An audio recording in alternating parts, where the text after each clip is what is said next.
約束だよいつかまた同じ笑顔で Sa pambungad na eksena, ipinakilala sa atin si Uka Ishimori, isang mahiyain na estudyante sa middle school at madalas maging biktima ng pambubuli mula sa kanyang mga kaklase.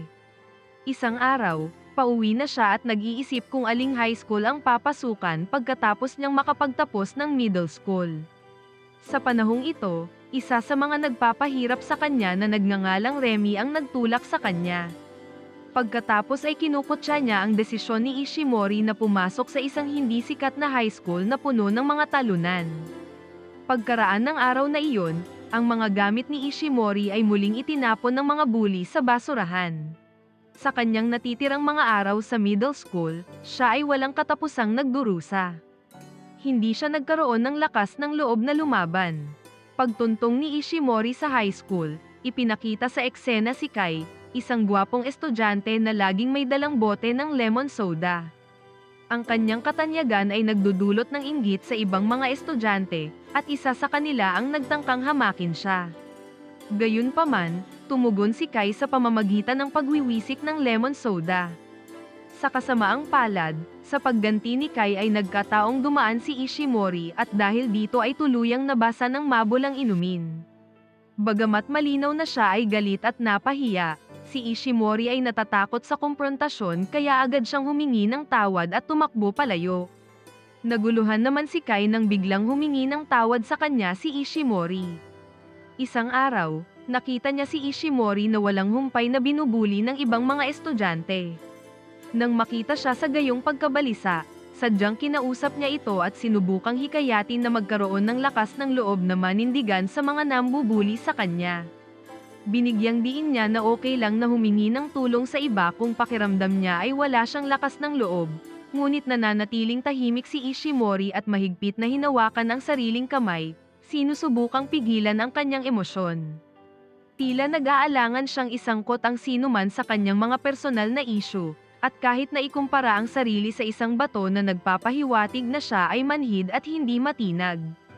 Kinabukasan, si Ishimori ay nilapitan ng mga bully sa koridor. Hiniling ni Remy na bilhan siya ng pagkain, ngunit nanatiling tahimik si Ishimori. Ito ay nagsisilbi lamang upang lalong pukawin si Remy, hanggang sa itinulak nito si Ishimori sa sahig sa pagkabigo. Nakuha ang atensyon ng ibang mga estudyante kabilang si Kai na agad na lumapit sa panig ni Ishimori para mag-alok ng tulong. Sa puntong ito, hindi na napigilan ni Ishimori ang labis na pagdurusa, nakiusap siya kay Kai na tulungan siya. Bilang pagtugon sa kanyang pakiusap, matapang na humarap si Kai laban kay Remy at sa kanyang tropa. Nagbabala ito sa kanila para iwasan si Ishimori, kung hindi ay haharapin nila ang mga kahihinatnan ng kanilang mga aksyon. Mula sa araw na ito, nabubuhay si Ishimori sa kanyang mga araw sa high school na walang dapat na ikatakot. Sa katunayan, nagkakaroon na siya ng mga bagong kaibigan tulad ni Ayumi, Satoru, at Tomoya. Isang araw, inayos ng guro ang seating chart sa silid-aralan at inilagay si Ishimori sa isang upuan sa front row sa tabi ni Kai. Matapos mapagtanto na siya ay isang matalinong estudyante, inanunsyo ni Kai sa klase na sino mang makikipagkaibigan kay Ishimori ay walang alinlangan na mapapabuti ang kanilang mga grado. Naintriga naman ang ibang mga estudyante sa kanyang mga salita kaya sinimulan nilang kaibiganin si Ishimori, at pakiramdam ng huli ay hindi na siya nag-iisa. Sa paglipas ng mga araw, patuloy na naging supportive si Kai sa buhay ni Ishimori, ngunit nagkaroon ng mga katanungan sa isipan ng ilan sa kanilang mga kaklase kabilang si Tomoya. Sa paghihinalang may nararamdaman ito para kay Ishimori, tinanong siya ni Tomoya tungkol dito ngunit nanatiling tikom si Kai at hindi ibinunyag ang kanyang tunay na emosyon.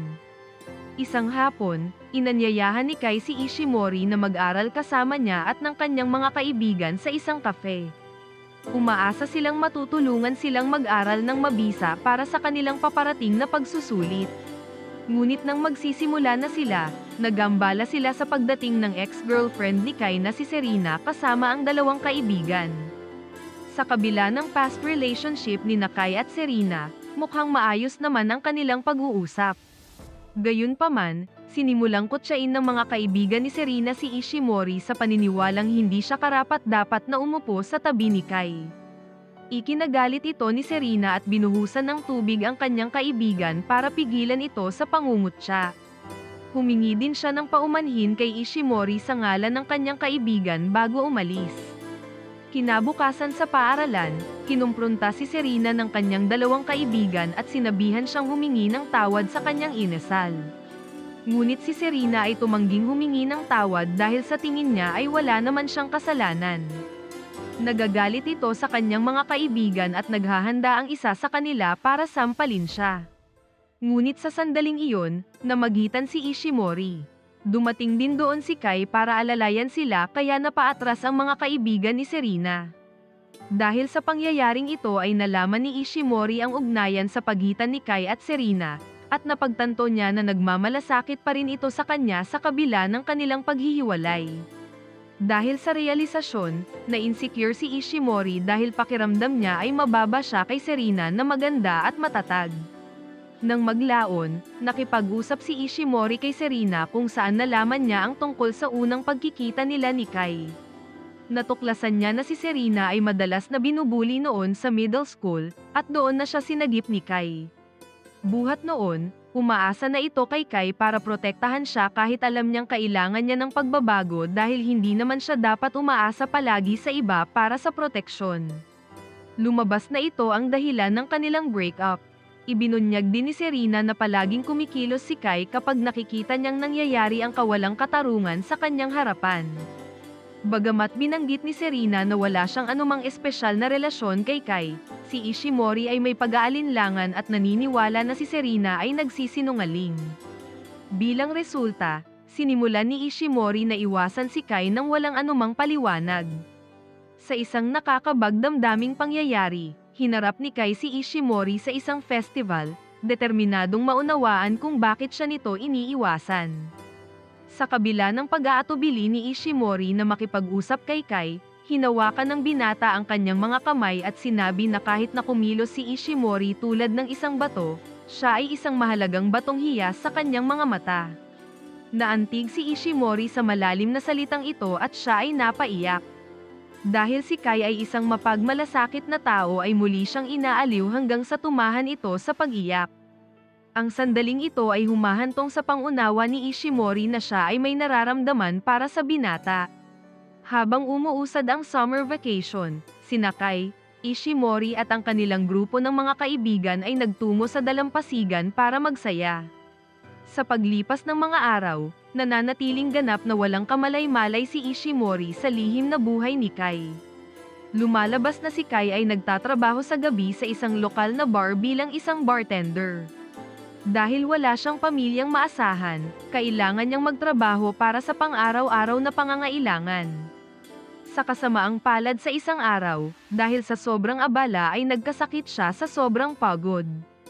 Bilang resulta, hindi siya nakakapasok sa klase sa mga sumunod na araw kaya naman ay nag-aalala si Ishimori.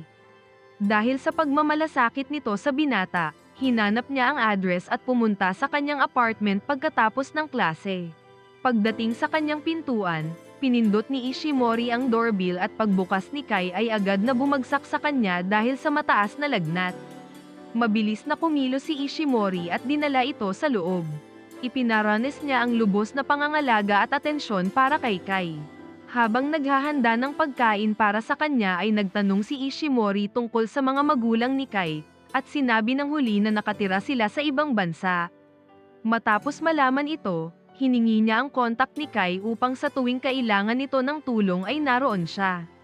Matapos gumaling si Kai mula sa kanyang karamdaman, pumasok siya sa paaralan at binati siya ng maraming kababaihan na nakakamiss sa kanya. Kabilang si Ishimori na na-insecure sa kanyang kasikatan at tahimik na umalis. Si Tomoya na nakakapansin sa lahat ng ito ay nagpapayo sa kanyang kaibigan na ang kanyang kasikatan ay maaaring maging isang tabak na may dalawang talim, at posibleng masira ang kanyang relasyon kay Ishimori. Nang marinig ito ay nag-alala si Kai at agad na nagpa siya na ipahayag ang kanyang nararamdaman kay Ishimori sa pamamagitan ng pagsusulat ng isang taos-pusong mensahe sa kanyang notebook. Gayunpaman, Sa kabila ng matamis na kilos ng binata, hindi pa rin kumbinsido si Ishimori sa kanilang pagiging compatible at hindi pa rin sapat ang kumpiyansa na mangako sa isang romantikong relasyon kay Kai. Naguguluhan si Ishimori tungkol sa kanyang nararamdaman kaya ipinagtapat niya ito sa kanyang mga kaibigan. Hinihimok siya ni Ayumi na ipagtapat ang kanyang nararamdaman kay Kai, iginiit din niya na karapat-dapat siyang mahalin at maging masaya.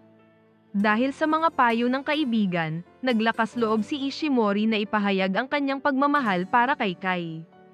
Hindi inaasahan, tumugon si Kai sa pamamagitan ng paghalik sa kanyang mga labi, hudyat ng pagsisimula ng kanilang romantikong relasyon.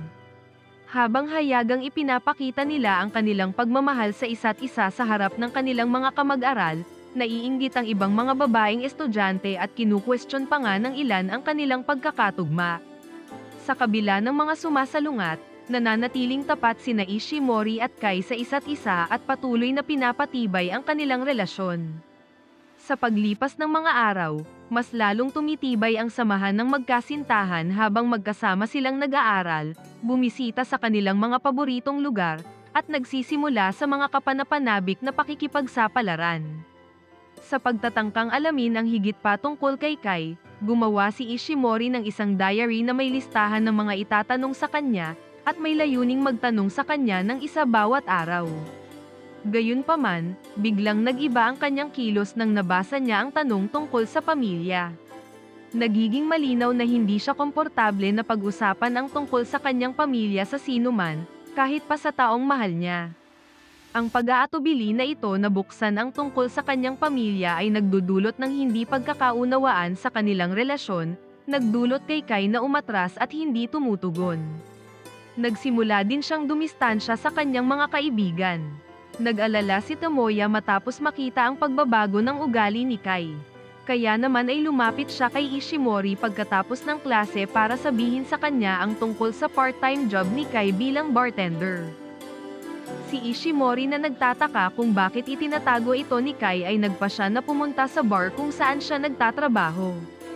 Gayunpaman, nang makita siya ni Kai doon, nagalit ang binata at agad siyang hinila palabas. Hinarap ni Ishimori si Kai at tinanong ito kung bakit nilihim niya ang trabaho sa kanya, sinasabing hindi naman masamang bagay ang pagiging bartender.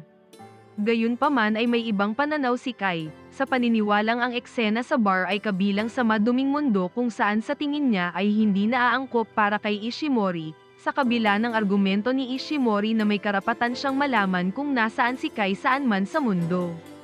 Si Kai ay nananatiling hindi komportable sa kanyang saloobin, pakiramdam niya na ito ay nakikialam ng labis sa kanyang buhay. Dahil dito, lumayo siya ng walang paliwanag. Ang tensyon sa pagitan ng dalawa ay patuloy na lumalaki habang sila ay nagpupumilit na magkasundo sa kanilang magkaibang pananaw. Sa mga araw bago ang Pasko, gumugugol ng oras si Ishimori sa kanyang mga kaibigan ngunit pakiramdam niya ay hindi kumpleto nang wala si Kai sa kanyang tabi. Sa kabilang banda, nagtatrabaho si Kai sa bar habang naaalala niya ang magagandang sandali nila ni Ishimori. Ang kanyang puso ay naantig at napagtanto kung gaano niya pinahahalagahan ang presensya ni Ishimori sa kanyang buhay. Bilang resulta, agad siyang umalis sa bar upang hanapin si Ishimori, ngunit pagdating sa pagdiriwang ng Pasko ay nalaman niyang umalis na ito.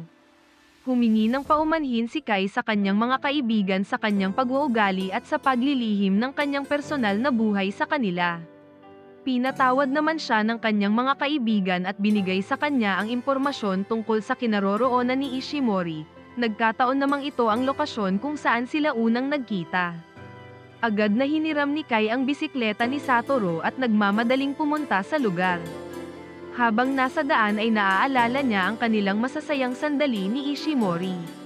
Pagkaraan ng ilang sandali, sa wakas ay nahanap niya si Ishimori at ibinigay ang diary na inihanda niya kasama ang lahat ng mga sagot sa kanyang mga katanungan. Gayunpaman, kitang-kita sa mukha ni Kai na naging emosyonal at nagpipigil ng luha. Ito ay nagiging maliwanag na ang tanong tungkol sa kanyang pamilya ay nagkaroon ng malalim na epekto sa kanya. Sa kalaunan, si Kai ay nagkaroon ng lakas ng loob na aminin na ang kanyang ina ay namatay noong siya ay 3 taong gulang pa lamang, at ang kanyang ama ay bigla na lang nawala sa kanyang huling taon sa middle school. Simula noon, namuhay na siyang mag-isa. Naging mahirap ito at mapait na karanasan para sa kanya. Pagkatapos ay ibinunyag ni Kai na inilihim niya ang impormasyong ito kay Ishimori dahil natatakot siya na ang pagsisiwalat ng kanyang nakaraan ay magiging sanhi ng pag-iwan nito sa kanya.